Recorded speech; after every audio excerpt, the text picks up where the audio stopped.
Tribunale sì o tribunale no qui a Bassano del Grappa? Questa è una domanda che ancora ad oggi non trova risposta. Lo sapete, 10 anni fa il tribunale è stato chiuso e accorpato a quello di Vicenza. Lo vedete alle mie spalle, questa è la nuova sede costata 12 milioni di euro, ancora ad oggi però inutilizzata. Ma nei prossimi giorni potrebbero esserci novità. Sarà in visita infatti a Bassano il senatore Andrea Ostellari, sottosegretario di Stato alla Giustizia, per discutere di quello che potrebbe essere l'ottavo Tribunale del Veneto, che sorgerebbe proprio nella nuova sede di Via Marinali. Probabilmente potrebbe essere aperto qui a Bassano l'ottavo Tribunale del Veneto. Lei è d'accordo o no? Sì, perché è molto più comodo, perché arrivare a Vicenza è un problema. Tribunale sì o tribunale no qui a Bassano del Grappa? Di corsa, no, necessita, è ultra che utile, perché altrimenti andare a Vicenza è una cosa completamente fuori di testa, non esiste.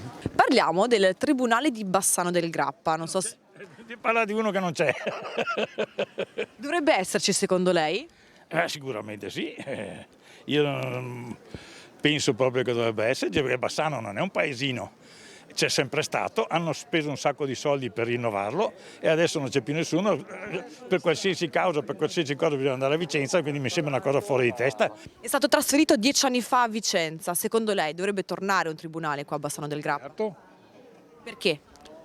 anche per i servizi, per tutto, insomma, altrimenti sono proprio morti qua. C'era e adesso avrebbe una circoscrizione maggiore perché naturalmente sarebbe ampliato con paesi che adesso devono rivolgersi a Padova, a Vicenza, a Treviso, tribunali decisamente con un carico maggiore ma anche eccessivo, quindi nonostante l'accorciamento dei tempi grazie al telematico non abbiamo ottenuto un grande miglioramento. Il Tribunale della Pedemontana sarebbe oro colato per il nostro territorio. Lei era il postino del tribunale. Sì, per 14 anni ho fatto il giro qua in via Marinani al tribunale, tutte le mattine entravo e era anche bello, insomma, dai, il modo di rapportarsi anche e dopo con tanti avvocati, perché logicamente qua in via Marinali ce n'erano una marea, dai, era bello.